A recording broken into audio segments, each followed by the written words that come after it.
Hi, I'm Mrs. Marotta, and I teach Computer Science 1 Introduction to Computer Programming at Franklin High. This course is a semester course, so it's worth 2.5 credits. It's geared towards grades 9 through 12. The prerequisite is Algebra 1, meaning successfully passing or doing well in Algebra 1, or you may take it at the same time that you are enrolled in Algebra 1. Um, the course is highly visual, it's dynamic, it's interactive, so it's very engaging for new coders. You get hands-on experience straight from the first day of class, meaning, well, maybe not the first day of class, but the second day of class. And one of the things that's required is that you need to be a problem solver. Okay.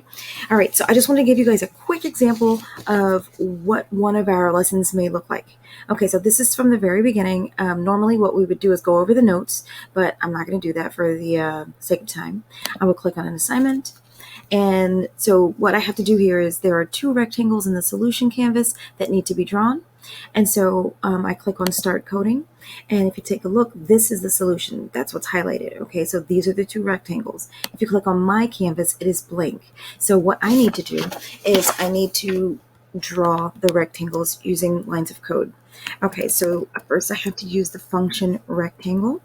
And then I'll click on my solution, but I'll use the inspector.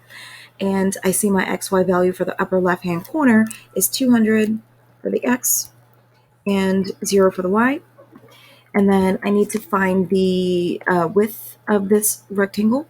So the entire canvas is 400, but you can figure that out by looking at the X value here and then the X value here. So 400 minus 200 is 200. Then I need my height. So I have 0 for my Y value.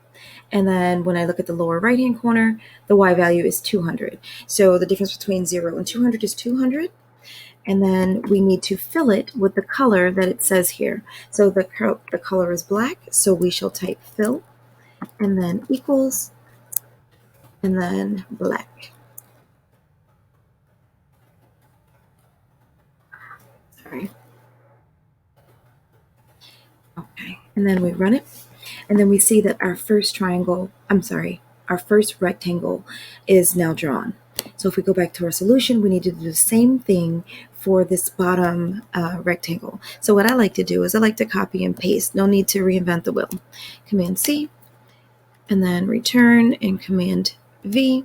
And then now we just need to make sure that we get our our X and Y values correct. So for this one, it's 0, 200. Instead of 200, 0. So we'll change it to 0 and change this to 200. And then when we run it now, it looks just like the solution. So we run the code, we check the code, and it is correct. Okay, so I hope to see you guys in my class next year.